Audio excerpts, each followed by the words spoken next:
Hello, everybody, and welcome to the It Works For Me podcast. I'm your host, Justin Kelly. This is podcast number 3. This podcast came from an idea that I had to write a book on some things that I do personally that keep me in a happy, positive mindset. And I was thinking about it, and I decided that I've done a podcast before, so why don't we do that instead of writing a book? Because I don't consider myself to be a fantastic, great writer. And so I started taking a list and trying to think of things that I would like to talk about.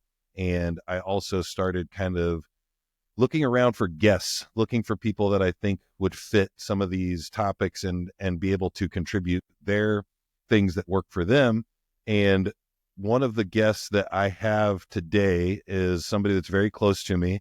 This podcast also, just to kind of go back a little bit, was designed more for men because I feel like there's a lot of lonely, anxious, unhappy men out there that are around the same age as myself, even older and younger.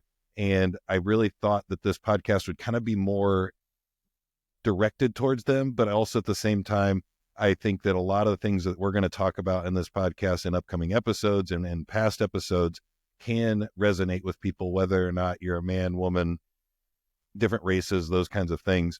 I think that it will be able to resonate and be something that's helpful to anybody. And the guest that I have on today is actually somebody who's done a podcast with me before.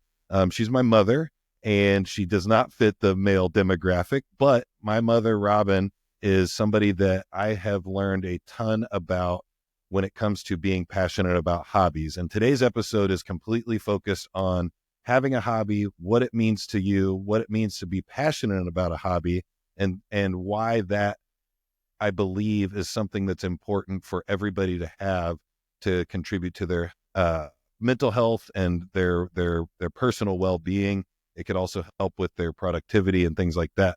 So welcome to the podcast. Again, thank you for joining me. I want to say mom, but thank you for joining me, Robin. Tell me a little bit about your background. I know that you are working in a medical device field. So tell me about your background, and then also maybe name maybe one of your, I guess I know your main hobby, but you might have others that I'm not aware of. So tell me a little bit about that. Absolutely. Well, thank you for having me. I'm Robin, and I am a nurse by background and a program development consultant with Medtronic, working in the medical device field, as you said, in transcatheter aortic valve replacements. Love that role. I came from a hospital role where I worked with a program, and this was just a great next step for me to follow the passion that I have with medicine. And I would say hobbies have been an important part of my entire life. I have used the term with people today that I'm kind of a hobbyist. And I I like take that. up a lot of different things. I grew up with a dad who, if you told him you were bored, he would tell you that bored people are boring and to go find something to do. I have had, I would say, an obsession really with horses since I was a little kid, and really pursued having one, being around them. Before I had them, I would walk down the street to the neighbor's house and sit in their front yard and stare at their horse just grazing in the pasture and dream about someday being able to have one or ride one. And my dad had some friends that he worked with that had them, and they let me come over and get a taste of, I think he was trying to like get the taste away from me, but so he Kind sent of get me you over, away from the horses. yeah, he sent me over there to clean stalls and figure out what the work part was all about. And it was over Christmas break, and I was probably 9 or 10 years old and had my fancy new cowboy boots, which are the worst thing to wear out in the barn in really cold temperatures, but they literally could not get me out of the barn. The wife ended up dragging me in and taking my boots off and warming my feet up, and then giving my dad a really hard time about, you need to get this kid a horse because it's obvious that she's not going to stop. So it was a few years before I had one of my own. But since then, it's really just been a part of my life. And a lot of people would argue that and I would even argue it's probably a lifestyle more than a hobby. But I definitely think that it was the beginning for me. And I do feel like hobbies can really bring a lot of enrichment to our lives. And I think that there was definitely a lot of overflow of things that I learned from that hobby that have helped me throughout my life and career. Yeah, and so to go kind of to the beginning of it, what do you think sparked your interest in the beginning? Because I know you mentioned just always being really obsessed with them and wanting to go and see the neighbors. Was the neighbors the first time that you saw them? Did you see them in a storybook or a story told to you by your parents? Or, what do you think Well, was the first part? we actually had a pony and a horse that belonged to my older sister. I'm not sure if you had ever known that, but my sister Laura had an Appaloosa and a little Welsh pony named Easter when I was little. And we didn't have a fence. We just had a barn, and they would go out in the yard on a long rope, and we would get, frequently the neighbors were irritated with us because they would go on little jaunts into the neighbor's property. And as all of us were involved with different things at school, and I was too little really to contribute much, um, there's a lot of care, as you well know, that goes into taking care of the horses. And so we had to get rid of those too. And that's probably where it all started. Um, it was upsetting for them to be going, but it was kind of just something that was happening at the time, right? But I just never really lost that passion for it. That's awesome. And I like how you brought up that it is more of a lifestyle, because my original intent of this podcast and idea and this episode specifically was, talking about, for myself, going to the gym and exercising. But I think that also is, now that I think about it, probably more of a lifestyle than it is a hobby, because it's something that I do every day, or as much as I can. And it feels weird when I'm not doing it. So if I take a few days off, I don't feel right. I don't feel normal. It's like, it's almost, I don't want to say addiction, but there are people that have told me that, you seem like you're addicted to going to the gym. So I think that's interesting that you brought that up, because now I'm starting to, and then the other point that you brought up of being a hobbyist, I've said that to tons of people. Our lives are not nearly long enough to do all of the things that I would like to do. I've wanted to learn to write. I've wanted to learn to play music. I've wanted to, yesterday, Elliot was downstairs wanting to hear her dance song. So then we started looking at YouTube videos on dancing, and I tried to learn how to do what is that where they're the Running Man. I tried to learn how to do the Running Man. And I said that this is impossible. I have zero rhythm, and I don't know how this is even something that people can do. But that's just interesting that you brought that up, because I feel like I have a bunch of hobbies, and there are people that I know that have zero, and I don't know if it's better. I know for a fact it's better to have a hobby and be passionate about something, but I don't know if it's better to have so many that you don't feel like you're ever really that good at just one of them. So what are your thoughts on that? Well, okay, so I have three different thoughts, and if I lose my place, please bring me back. Yeah. Okay. But number one, don't sell yourself short. I'm learning the Running Man. My daughter Allie taught me how to hula hoop, and I was certain that would never happen. And I learned to hula hoop when I was in my 40s. So don't give up on the Running Man.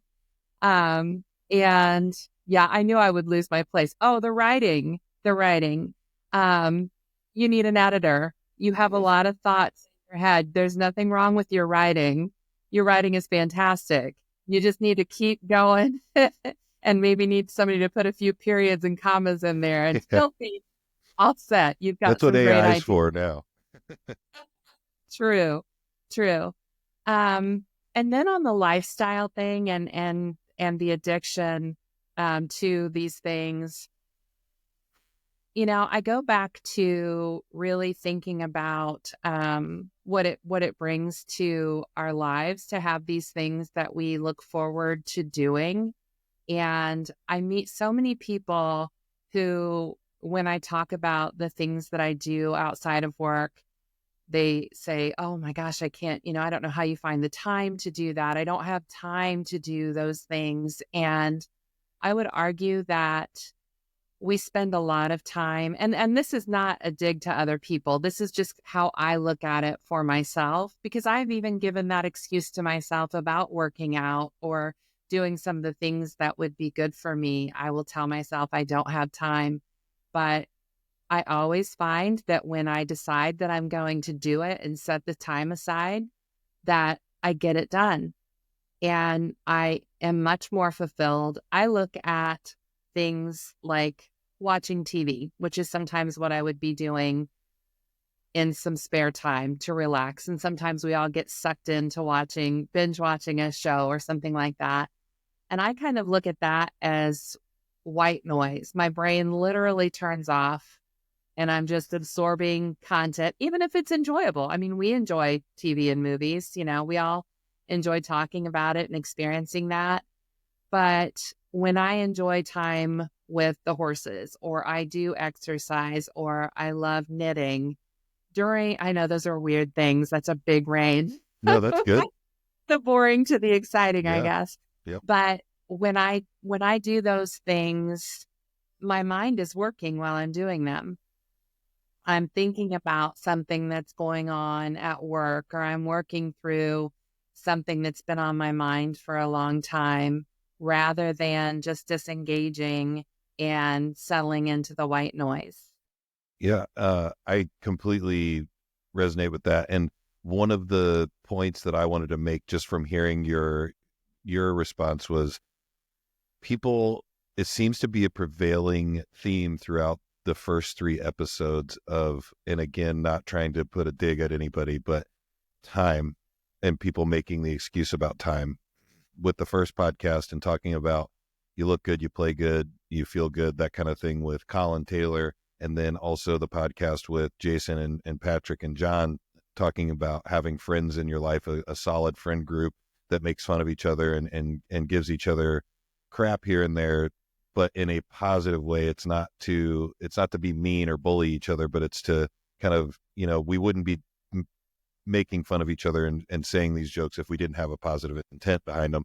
And one of the things that we talked about with Colin was, I don't have the time to get up and go to the gym because he just had a young child, or he just had a baby, and he's having to be a dad, run a gym, exercise himself, do his content. He has a podcast, do all of those things. And, he could make the excuse that he doesn't have time. Having a new child takes a lot of time out of your day. I know for a fact because we have 2 of them. And then with John and Jason and Patrick, making time to spend the in-person time with your friends and having those connections is important, and you have to make that time.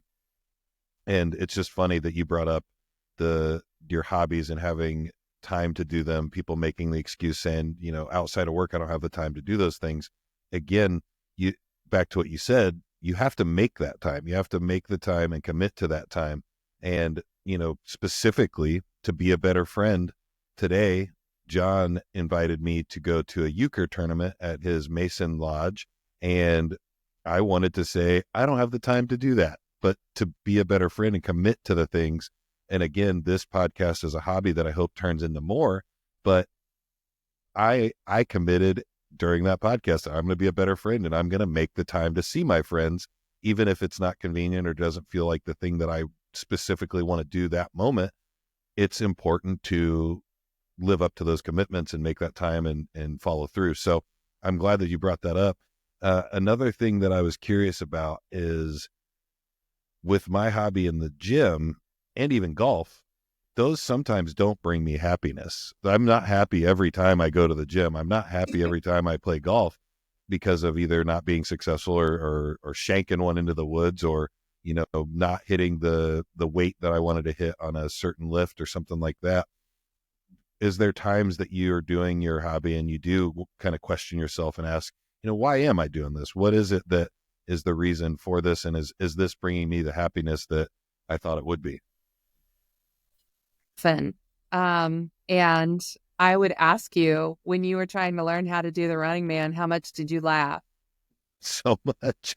And also so frustrated because I'm trying to figure out why my brain doesn't work with the rhythm, because I could get the move Right. down, but I could not figure out how to do the rhythm to keep it going. I was like, and Elliot's trying to coach me, and I'm like, hey, all right, I got this. Okay, you're 4. Okay, I could figure this out.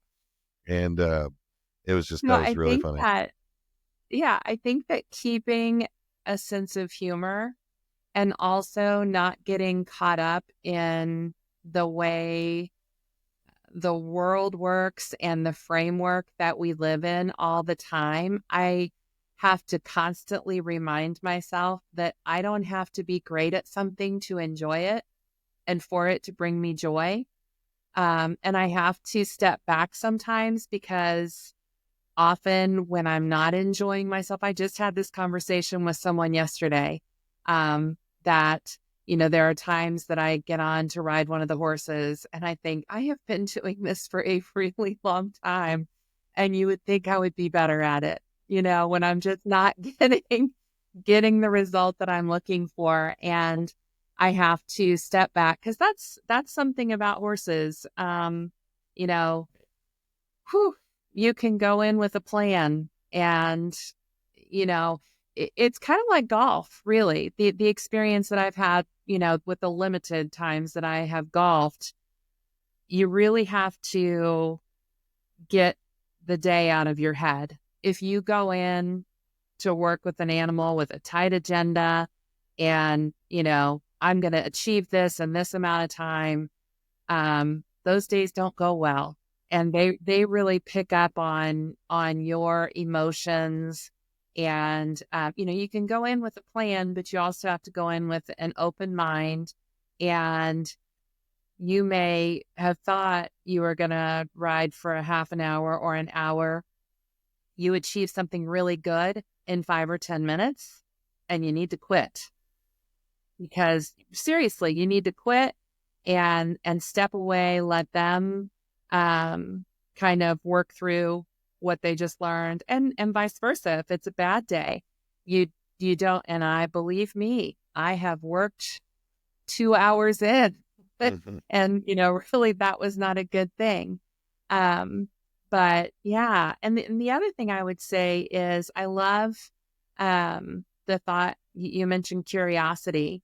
I love surrounding myself with people that are curious and that have passions and hobbies. And a lot of times I really draw uh, energy and draw from their examples. I draw from your example.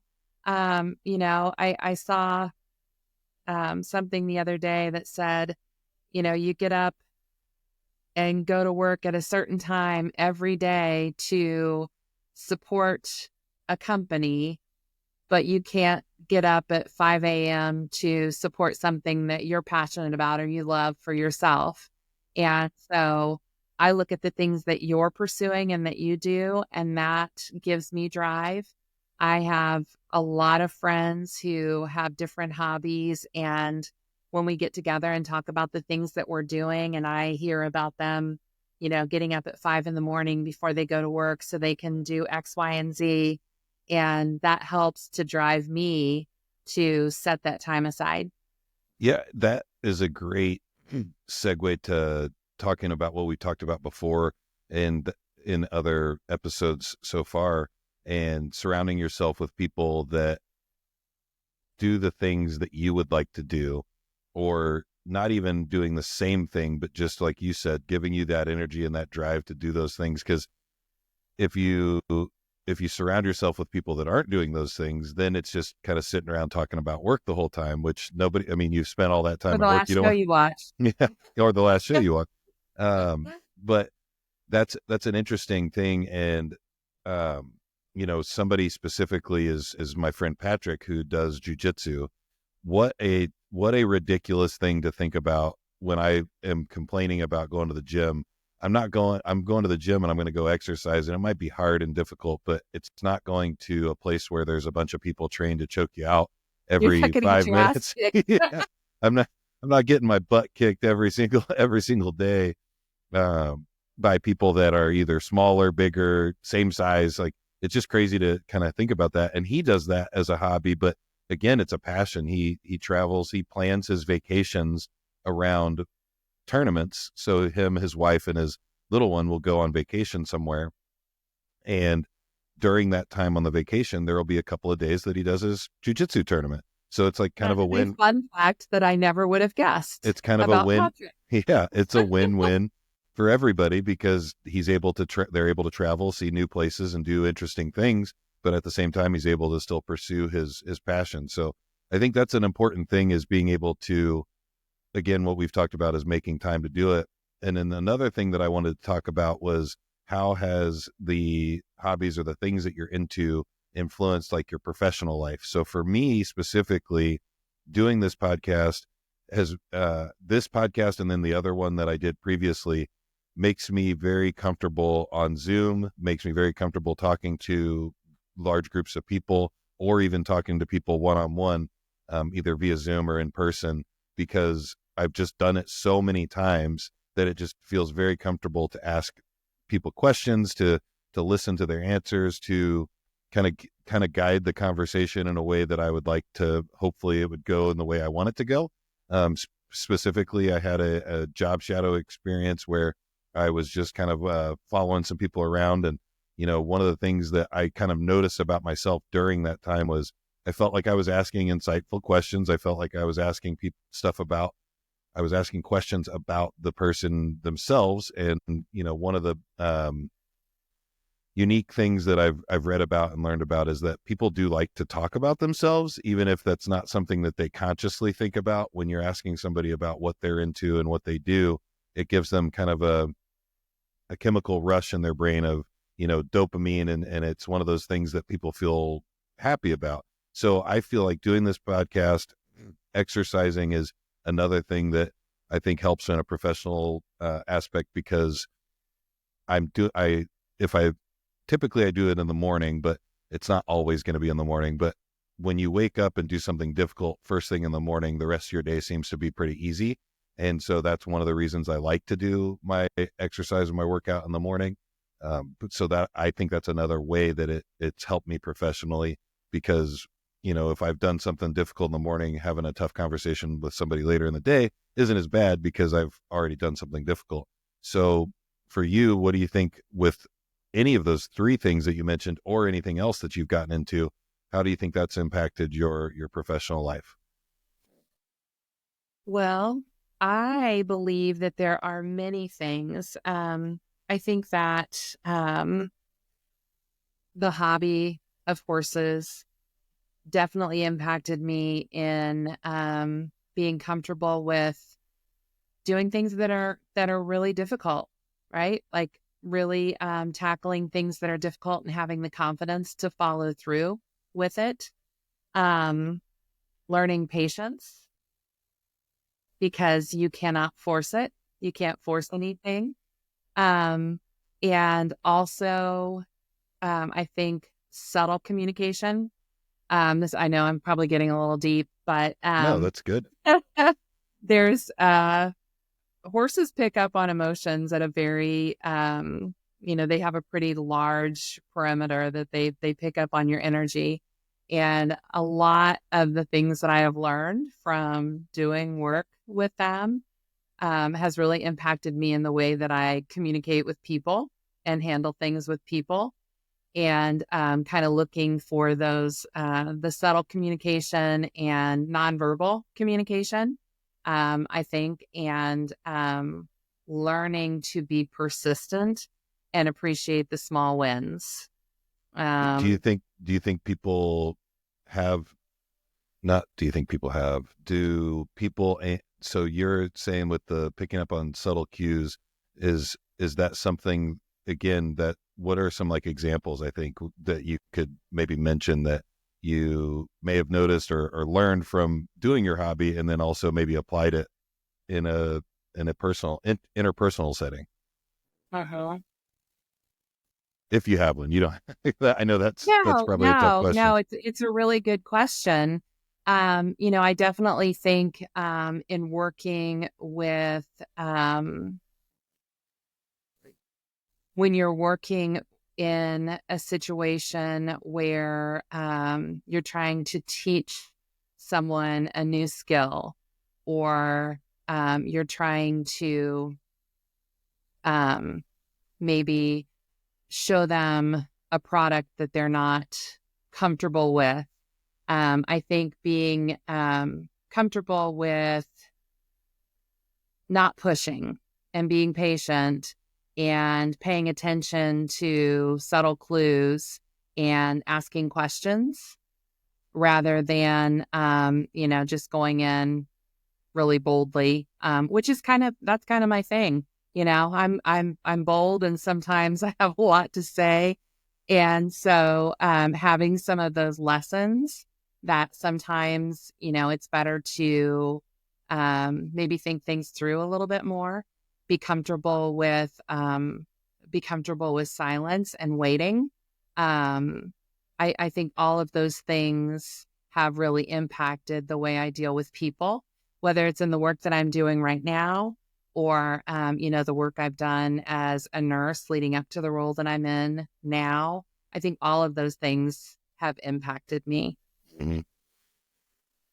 So those are the positives. Now let's kind of switch gears into, so what are some negatives? And I'll start actually, and then we'll discuss this together.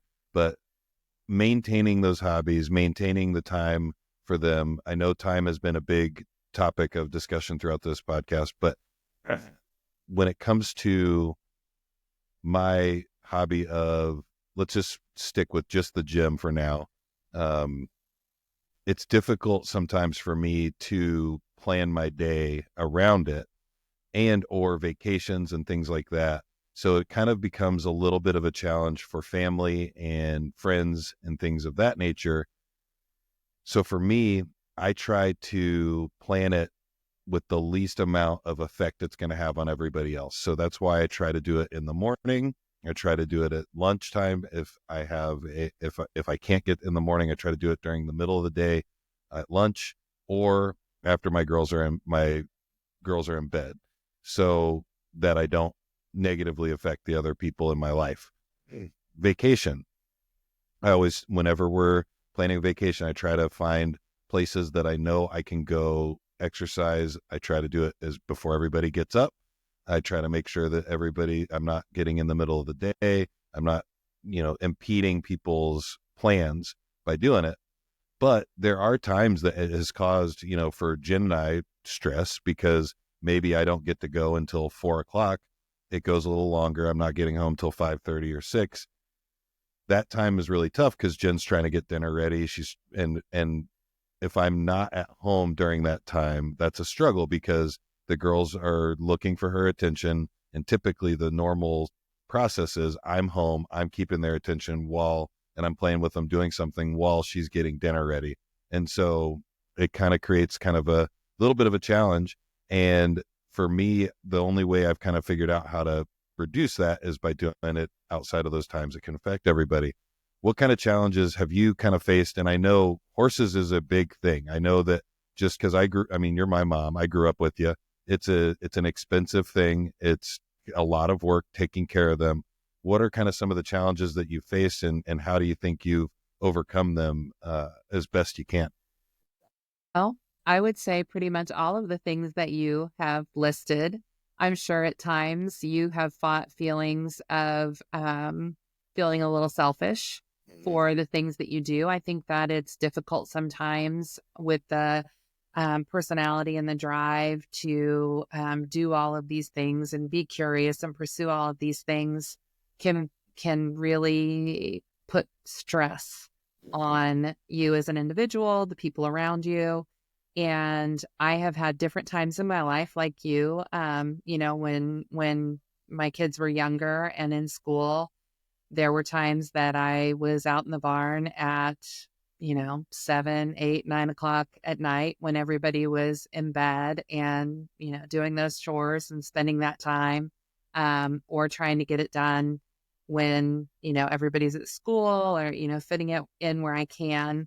It definitely is great to have a husband now that enjoys horses, also has that as a lifelong hobby and passion.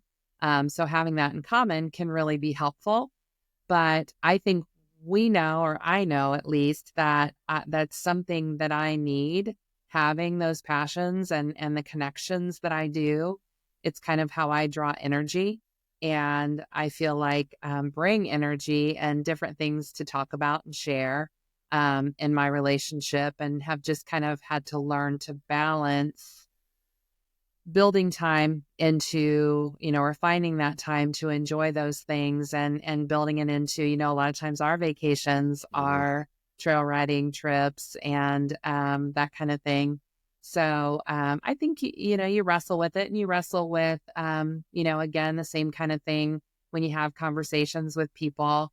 For me, it's part of my budget, just like bread and water. It's just something that I've always done. And I would say probably the same with, a gym membership, or, buying yarn again for my boring hobby. Right.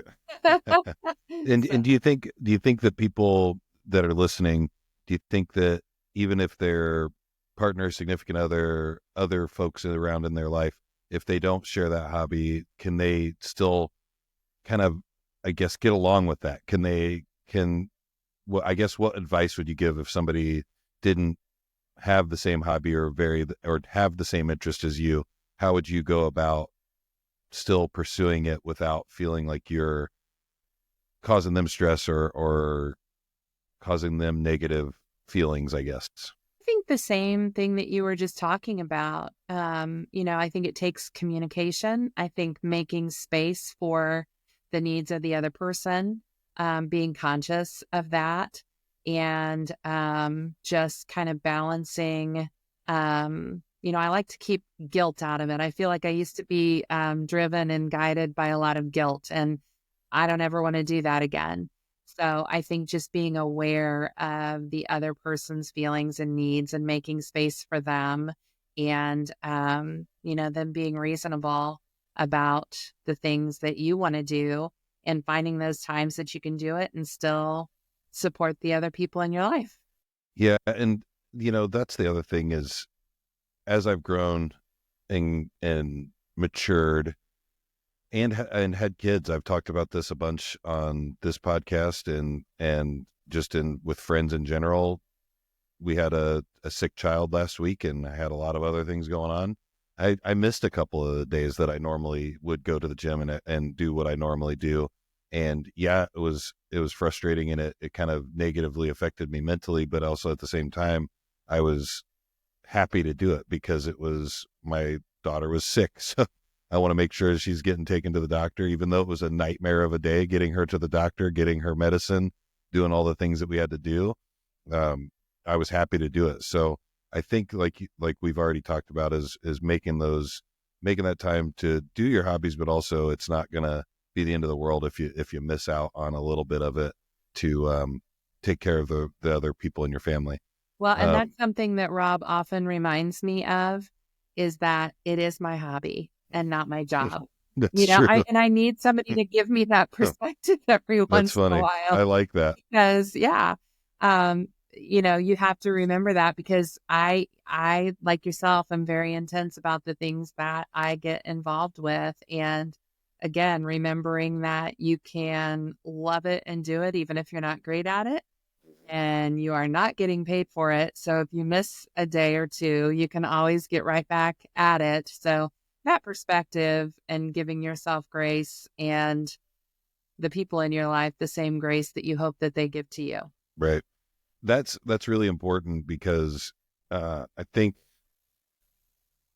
Jen does a really good job. My wife for the listeners who don't know for sure if it's my wife or not, Jen does a fantastic job of knowing that that's something that I like to do. So she'll even think through the day sometimes and ask, like, is that going to get in the way of, like, when you're wanting to go to the gym or you're wanting to go do a podcast, is that going to be a problem? Or, and that's the biggest, piece of advice that I think you gave me was the communication that I think has kind of really helped us navigate marriage and taking care of our children and still being able to have the time to do the things that we want.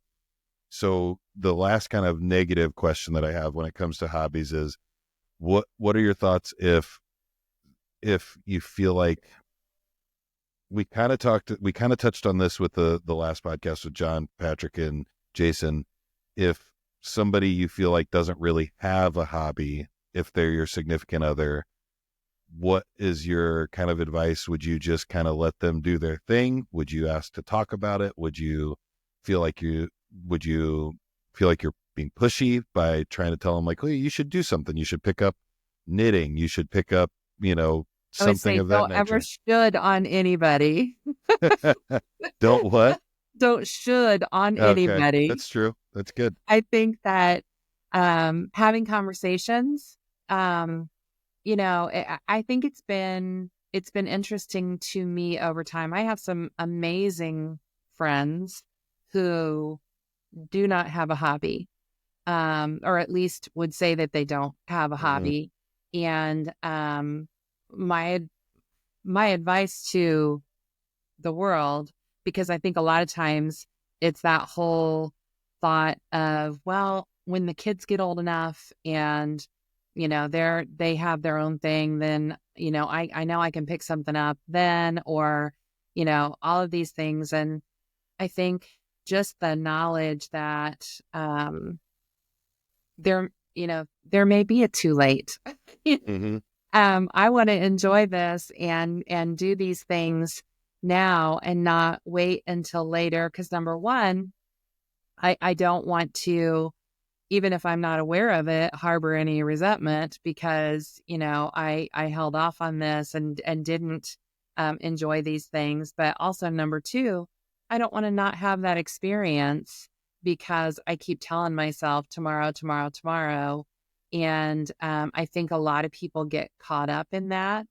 And so as far as a significant other or a partner, I think giving them space, understanding where they are, honestly, would there be enough room in your life for two people just like yourself? Right? You It's a good kind of call. need that balance and respecting that everybody has different things that they like to do and never assuming that their life isn't full because they don't have they don't have that, passion or some, that they would call a passion. Um, and always encourage it and be willing to cheer them on if there's something that they would like to get involved with, but not pushing our own agenda with people, I would say.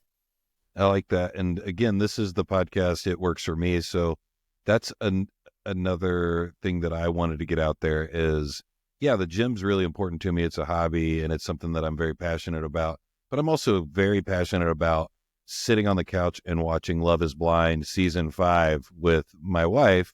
That is, again, terrible television, but it's addicting. You want to see what happens. You love the drama between the characters. It's something that we share, which I don't know if I would even call that that's not a traditional hobby, but that is a hobby of Jen and I is Mhm. finding something that we both really get into. And, that's something that works for us where she may not have the hobby of the gym or golf or knitting or horses or something like that, but we get great pleasure out of sitting and watching some crappy reality TV show and talking about it while the show's going on, because a lot of those times those shows, like you said earlier, it's kind of like white noise. Sometimes it's in the background and you can just talk over it sometimes because, or we'll pause it and say, wait a second, let's talk about what just happened just now. And that's something that works for us and that works for me is having my own thing, but also still very much enjoying the thing that my significant other and I share together.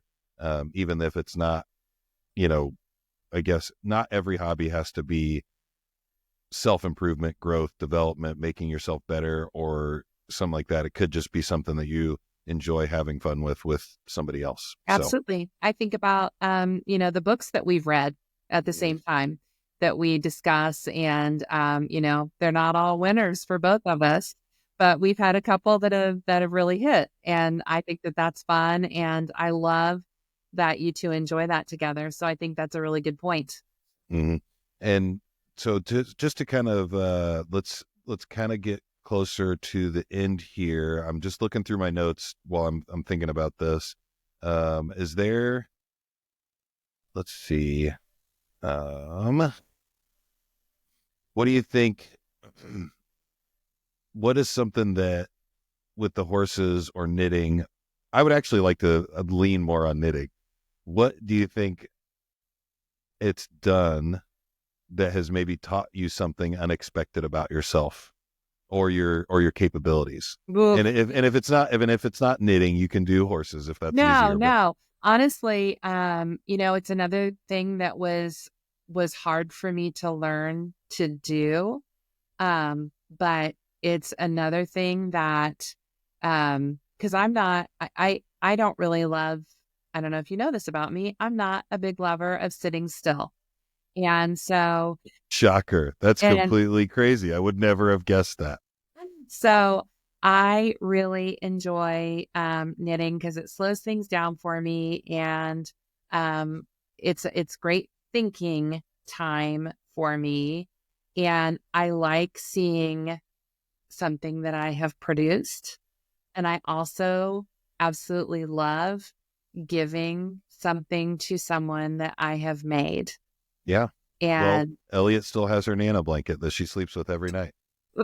I need to make another one, and I need to get started on one for Sylvie. Yeah. But that's such a good feeling. Of course, sometimes I get so in love with what I'm making that I never give it away.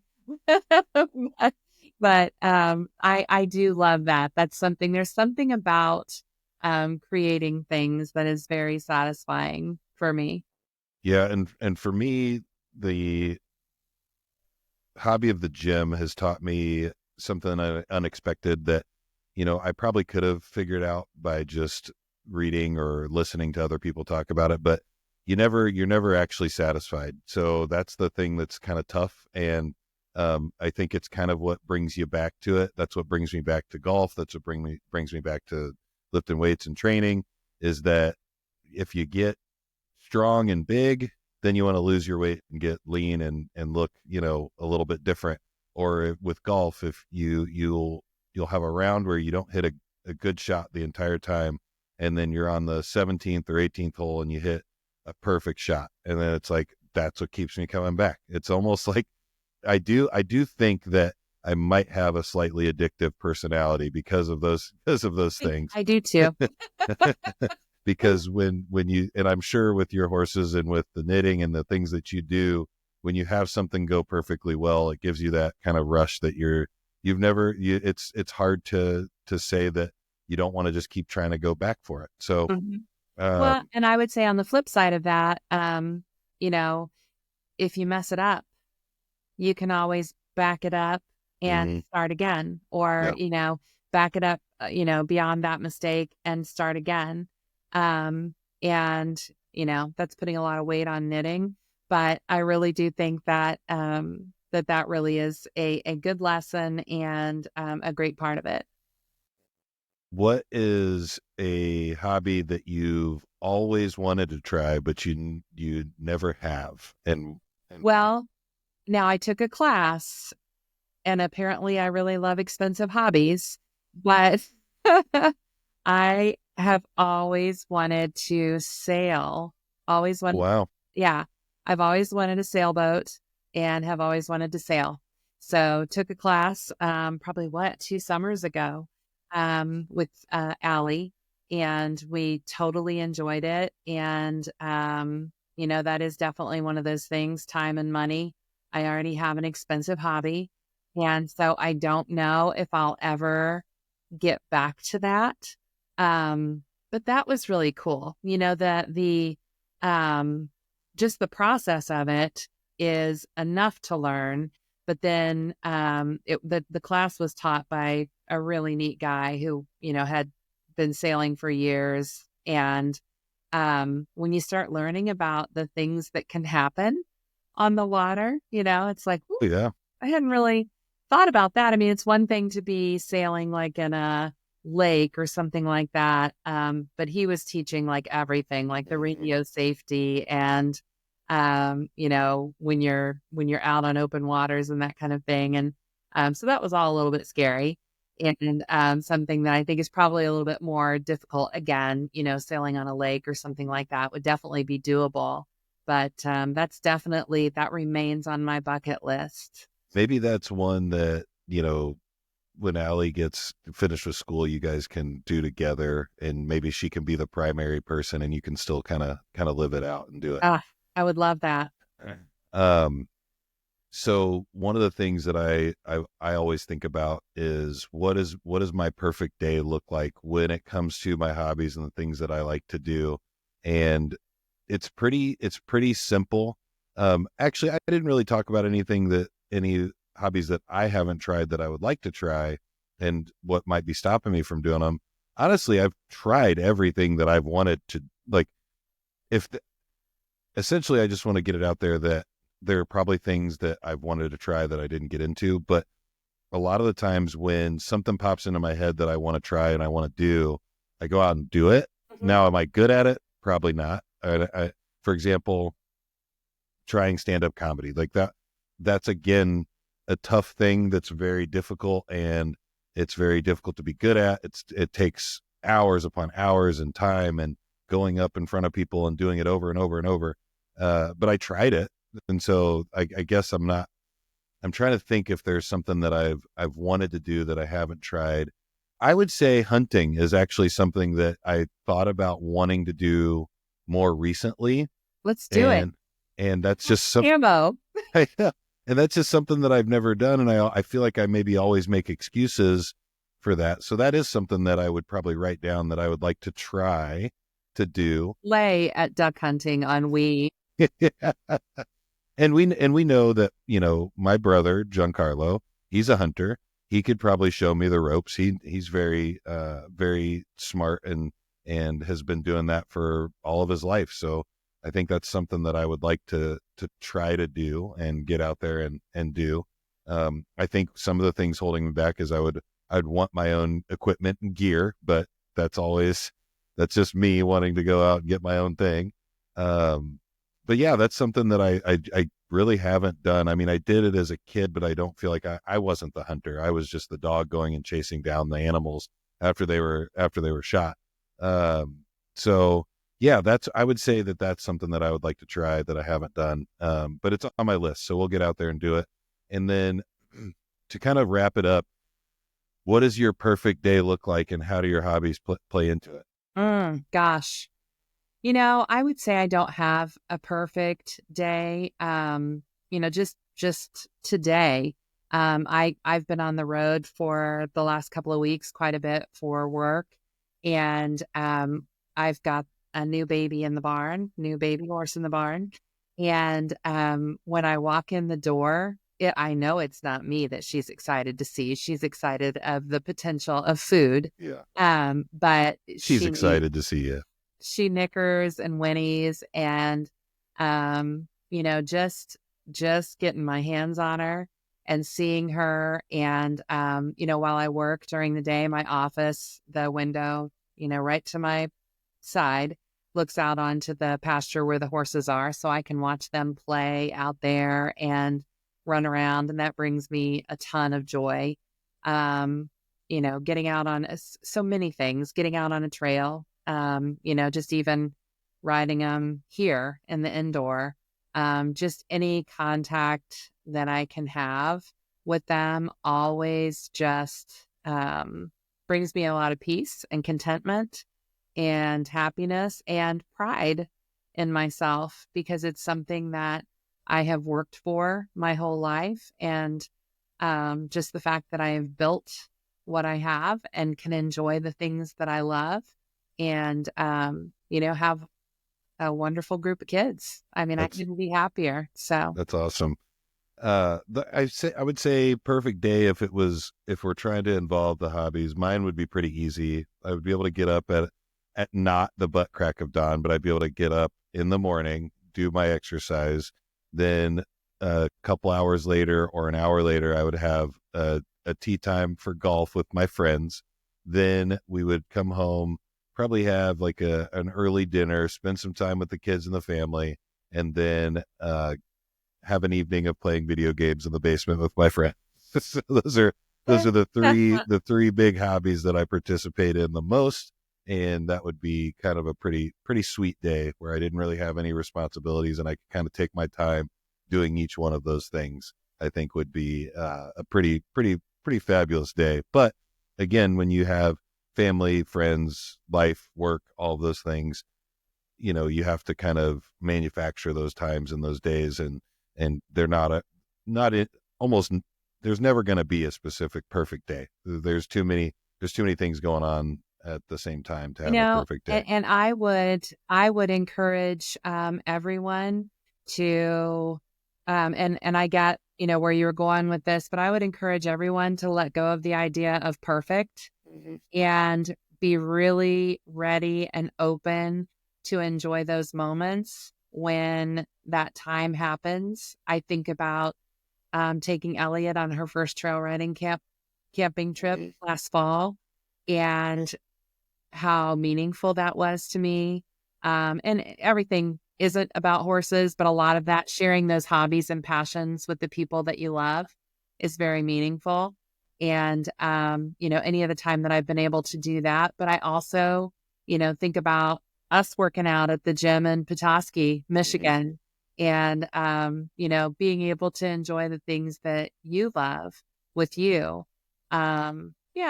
Just let's not pursue perfection. Let's just look for those little moments in life where we get the joy that keeps us going. I think that's a perfect way to kind of end it too, because again, that's what works for us is looking for those moments. That's something that you and I have talked about on a pretty regular basis, of not always looking for the next thing, not always looking for the next goal, next challenge, like actually taking time to sit down, be cognizant, take a few deep breaths and think about the things that you are thankful for and you're happy for, and to kind of realize where you've gotten into life. Because if you're still around and you're my age, you've done some things right. If you've got a roof over your head, some kids, and all of those things, and you've done some good things and done some things right along the way to get there, and that's important to think about as well. And also, that's something that, again, you and I have talked about, is specifically being in the moment. Because I used to be somebody that I felt like lived very in the moment, to where I didn't think about the future. I didn't think about the past. I was just very happy existing in the moment and enjoying all of that. And then as I've gotten older, I've kind of thought more about the past and in the future, what I want to achieve, what mistakes I've made.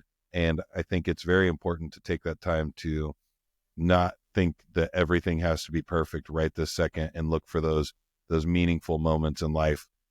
Like you mentioned with Elliot, I have those all the time with Elliot and Sylvie and with Jen, where I'm just like, you know what, this is pretty cool what we're doing.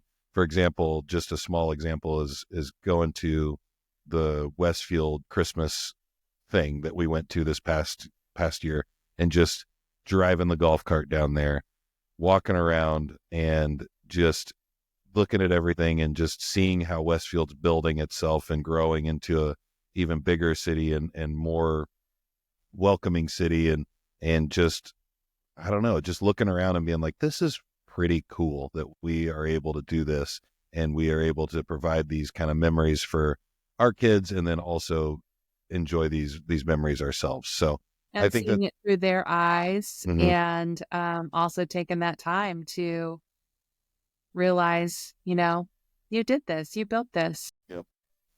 Well, I think that's a good one to end on. So thank you All right. again, Mom, for taking the you. time to chat with me about hobbies. And just for everybody listening, this has been what works for us, and hopefully some of these things will work for you.